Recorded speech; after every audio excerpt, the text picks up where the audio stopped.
This is the CBS Evening News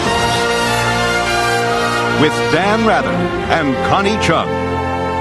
Good evening. The defense in the O.J. Simpson murder trial tried and tried again today to destroy the credibility of a key witness for the people. The man who says Simpson told him he had dreamed about killing his former wife, Nicole. But the witness, Ron Shipp, delivered more potentially damaging testimony. Correspondent Bill Whitaker in Los Angeles is covering the O.J. Simpson case. Simpson's defense hammered away at his one-time friend Ron Shipp, now a chief accuser. They called him a drunk. It is true, is it not, that when you are under the influence of alcohol, your perception is altered? Than most people. A womanizer. You were with a friend other than your wife, were you not? Yes, I was. She was blonde, was she not? Who was a friend of my wife's, that's correct. The defense attack designed to undermine Shipp's incriminating testimony yesterday. Through it all, Shipp held fast that he and Simpson were longtime friends, that he was a frequent welcome guest at Simpson's house. Shipp. Such close friends, in fact, says Shipp, that he was asked to arrange security at Nicole's funeral.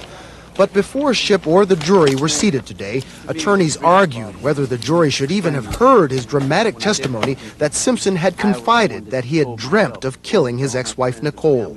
To the defense, an innocent statement taken out of context is now going to be given to the jury in a manner that makes it very sinister and very foreboding. To prosecutors, it goes to state of mind. Is that we contend that what he is saying is he's been thinking about killing her.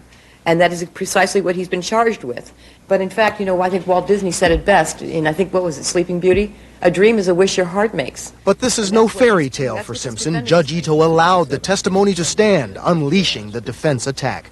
They labeled Shipp an actor wannabe, seeking favors from Simpson. The former police officer said it was the other way around, recalling a time he helped Simpson with his son. There was one time in particular when O.J. called me, when Jason and some friends, I think he was around 16 years old, had used some cocaine. Ron Shipp's testimony created a devastating image of O.J. Simpson as a batterer, as a manipulator, as somebody who was callous about his wife's death.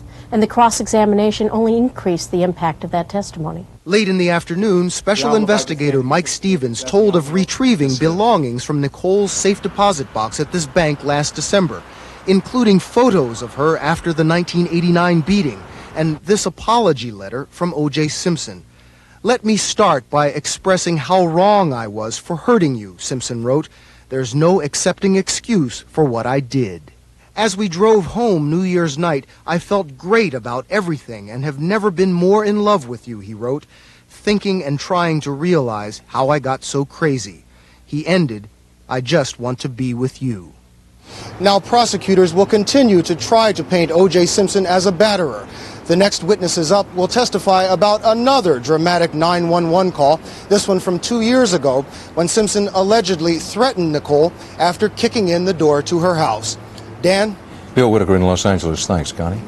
White House officials are predicting relatively easy confirmation for Dr. Henry Foster, President Clinton's choice today to replace the highly controversial Surgeon General Joycelyn Elders.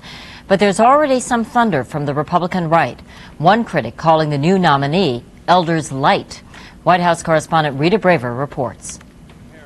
President Clinton hailed Dr. Henry Foster, who's been dean and acting president of the Meharry Medical College in Nashville, Tennessee, for his leadership in running a program aimed at preventing teenagers from becoming pregnant.